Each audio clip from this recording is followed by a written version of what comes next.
شروع اللہ کا نام لے کر جو بڑا مہربان نہایت رحم والا ہے۔ مومنو،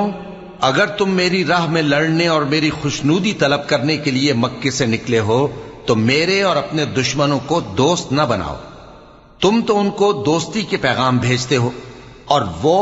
دین حق سے جو تمہارے پاس آیا ہے منکر ہیں، اور اس وجہ سے کہ تم اپنے پروردگار یعنی اللہ تعالیٰ پر ایمان لائے ہو، پیغمبر صلی اللہ علیہ وآلہ وسلم کو اور تم کو جلا وطن کرتے ہیں۔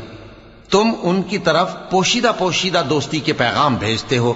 اور جو کچھ تم مخفی طور پر اور جو علل اعلان کرتے ہو وہ مجھے معلوم ہے، اور جو کوئی تم میں سے ایسا کرے گا وہ سیدھے رستے سے بھٹک گیا۔ اگر یہ کافر تم پر قدرت پالیں تو تمہارے دشمن ہو جائیں، اور ایذا کے لیے تم پر ہاتھ بھی چلائیں اور زبانیں بھی، اور یہ چاہتے ہیں کہ تم کسی طرح کافر ہو جاؤ۔ قیامت کے دن نہ تمہارے رشتے ناتے کام آئیں گے اور نہ اولاد۔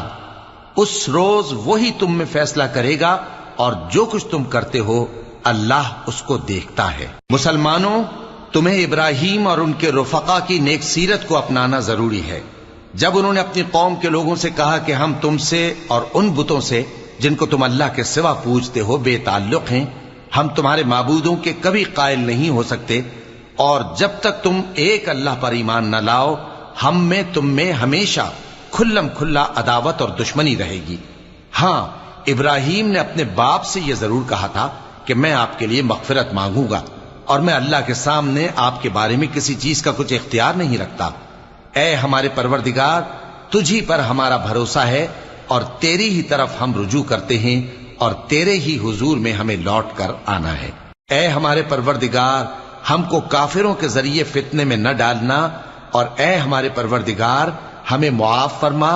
بے شک تو غالب ہے، حکمت والا ہے۔ تم مسلمانوں کو یعنی جو کوئی اللہ کے سامنے جانے اور روز آخرت کے آنے کی امید رکھتا ہو اسے ان لوگوں کی نیک سیرت اپنانی چاہیے، اور جو روگردانی کرے تو اللہ بھی بے نیاز ہے، لائق حمد و ثنا ہے۔ عجب نہیں کہ اللہ تم میں اور ان لوگوں میں جن سے تم دشمنی رکھتے ہو دوستی پیدا کر دے،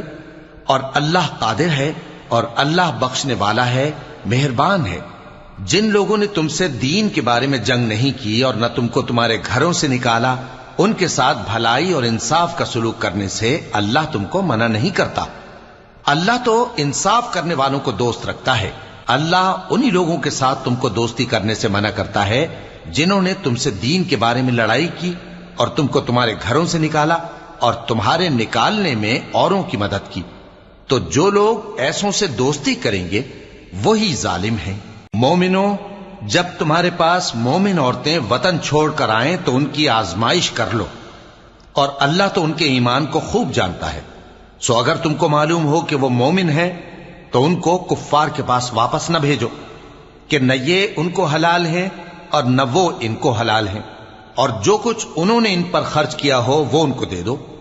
اور تم پر کچھ گناہ نہیں کہ ان عورتوں کو مہر دے کر ان سے نکاح کر لو، اور کافر عورتوں کے ساتھ تعلقات نکاح باقی نہ رکھو، یعنی انہیں کفار کو واپس دے دو، اور جو کچھ تم نے ان پر خرچ کیا ہو تم ان سے طلب کر لو، اور جو کچھ انہوں نے اپنی عورتوں پر خرچ کیا ہو وہ تم سے طلب کر لیں۔ یہ اللہ کا حکم ہے جو تم میں فیصلہ کیے دیتا ہے، اور اللہ جاننے والا ہے، حکمت والا ہے۔ اور اگر تمہاری بیویوں میں سے کوئی تمہارے ہاتھ سے نکل کر کافروں کے پاس چلی جائے اور اس کا مہر وصول نہ ہوا ہو، پھر تم ان سے جنگ کرو اور ان سے تم کو غنیمت ہاتھ لگے، تو جن کی بیویاں چلی گئی ہیں ان کو اس مال میں سے اتنا دے دو جتنا انہوں نے خرچ کیا تھا، اور اللہ سے جس پر تم ایمان لائے ہو ڈرتے رہو۔ اے پیغمبر صلی اللہ علیہ وآلہ وسلم، جب تمہارے پاس مومن عورتیں اس بات پر بیعت کرنے کو آئیں کہ نہ تو اللہ کے ساتھ شرک کریں گی، نہ چوری کریں گی، نہ بدکاری کریں گی، نہ اپنی اولاد کو قتل کریں گی، نہ اپنے ہاتھ پاؤں کے درمیان کوئی بہتان باندھ لائیں گی، اور نہ نیک کاموں میں تمہاری نافرمانی کریں گی، تو ان سے بیعت لے لو اور ان کے لیے اللہ سے بخشش مانگو، بے شک اللہ بخشنے والا ہے، مہربان ہے۔